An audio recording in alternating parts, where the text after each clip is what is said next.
You're looking at Northwestern's Herbert right there on the right, pacing. There he is with the look of a man on a mission versus Phil Keddy from Iowa, the underdog, but he's not afraid.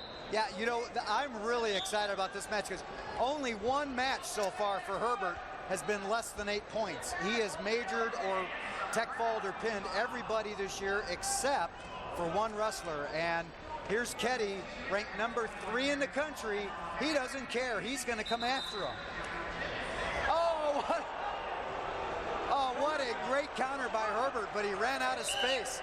If he could have continued to go into Keddy, he could have had some points, but he ran out of space.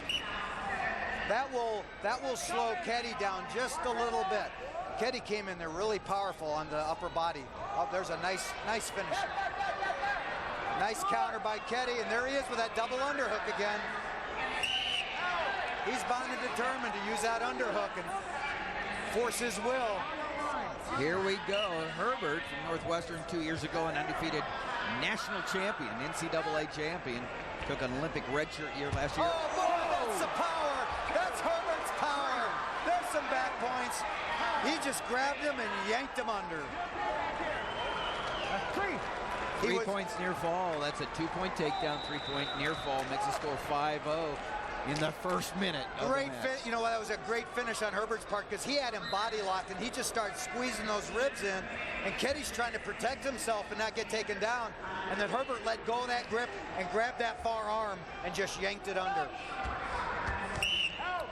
That was Phillip from Ohio State, ranked number 1. Herbert ranked number 2 Here in the he is. nation. He shoots in. There's the scramble. There's the body lock.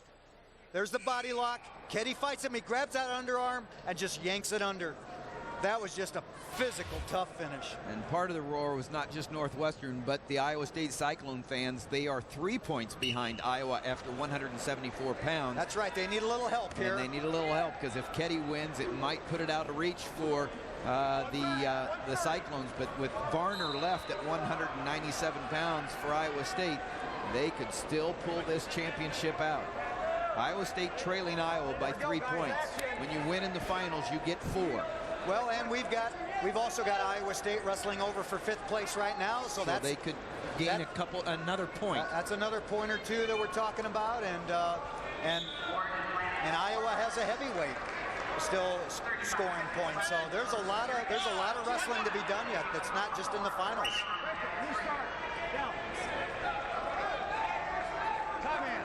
There's the team stands we were talking about them. Iowa out front by 3 points. But remember, there are 3rd and 5th place matches going on.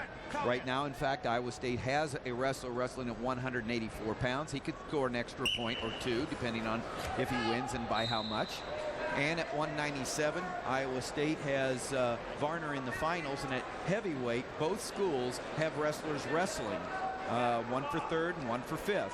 And so this thing is not going to be determined perhaps until the final match is wrestled. But right now, Phil Keddy needs to do a whole lot here to get back in this match against Herbert, and that's not easy. No, that's right. And you know what?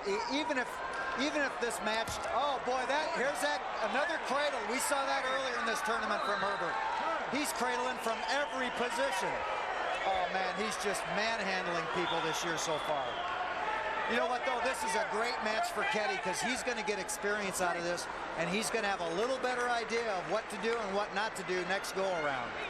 Well, we love talking to Herbert. He's a good interview, and we had the opportunity a little while ago to talk to him about the extra pressure because it's the Midlands here at Northwestern University.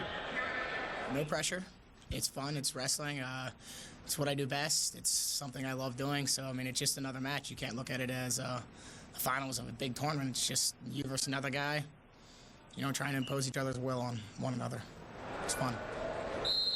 And, you know, I don't think those are words. I think he just has a great time. He does have a great attitude. No question. He's a great personality, and I love the fact that you could get a little bit of regionality out of him when he said tournament. He sounded completely Midwest up until tournament, and then Pittsburgh came out a little bit. Yeah, Wexford, Pennsylvania, around Pittsburgh, North Allegheny High School. He's a senior, a 6th-year senior. He took a redshirt year early on, and then The NCAA allows, if you are a legitimate Olympic contender, to take an extra redshirt year during the Olympic year, and he did last year, trying to make the team. 2 more points for Herbert. He's out front, 10-0. Herbert's Olympic experience was interesting because he had a really good year going. He had an outside shot at making the team, and then unbeknownst to him, he developed some respiratory asthma about 2 weeks before the trials, and he was losing matches in the 3rd period, and he had no idea what was going on. And fortunately, they figured it out. It was after the trials, but they figured it out in time for him to go to the World University Games, because he was already qualified for that team and took a bronze medal at the World University Games. So they got that figured out in time, and now he's back raring to go again. Leading Phil Keddy from Iowa. Keddy from Vernal, Utah. He's a junior. Another like you one said, of those, ranked 3rd. Another one of those juniors from Iowa. They've got 5 or 6 super tough juniors that mean they're going to be this tough again next year. In fact, they've got so many tough juniors. They've got juniors that aren't even in the lineup right now that could be All-Americans.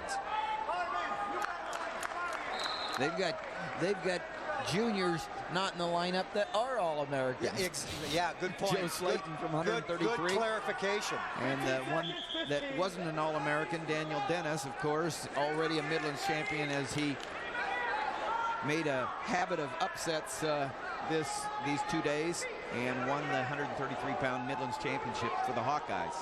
Well, Herbert has certainly taken the drama out of this match, and he's done so in a dominating fashion. And we also had the opportunity to talk to Keddy and asked him, what do you think it'll be like to wrestle Herbert? Are you intimidated? I'm excited. No way I'm intimidated. You know, that's what we're here for, to, you know, wrestle the best guys and compete and win a national title. So if you're scared of anyone in your weight class, you probably shouldn't be here, especially on our team. So I'm excited for it.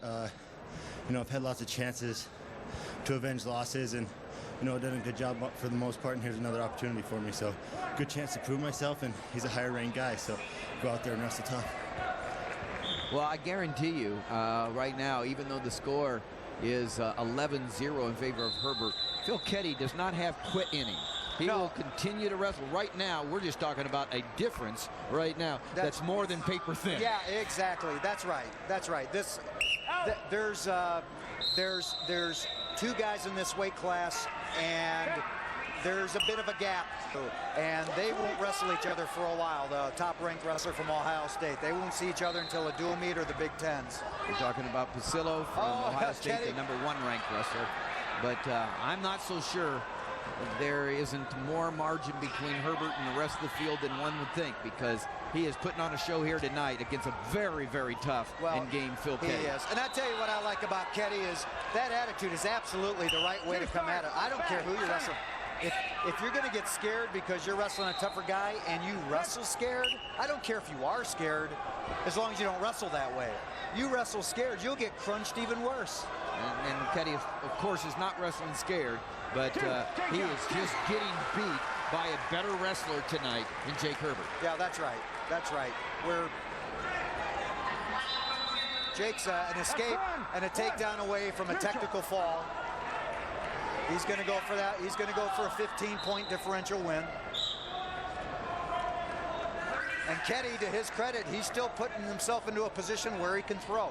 He's not trying to shoot in on a leg and get a takedown. He's trying to go upper body where he can get a throw and make a difference in the match. So good for him.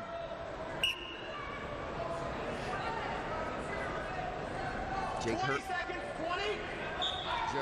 Herbert trying to get and will get, unless something drastic happens here, Northwestern Wildcats' second championship of the night. Green, you got a warning, 1 grab. Center, both out. Well, and that stalling call will make the difference in a technical fall. When this match is over, Herbert will get another point for... No, he's going to be a point short. He'll have a 14-point differential with riding time and not a 15-point differential. What a great bout for Herbert. With riding time, he scores 15-1. Tim Zazeski there clapping his hand. The longtime head coach gets a second champion tonight in the Midlands. There's Jake Herbert, your Midlands champion. He joins his teammate Brandon Priesen. All right, Jake, your third Midlands title. Does this one feel any different from the rest? No, I mean, just a test. And I'm in pretty good shape and I can do better. I didn't get the tech, I didn't get the pin on that one, so I'm not satisfied until I get, tech and pin them all. All right, Tim, thanks. Back to you. Bree, and there you go. The mark of a champion saying, I've got a ways to go. He wins by 14 points, but he's not satisfied, Mark. Yeah, he was a bit of a slacker on that one.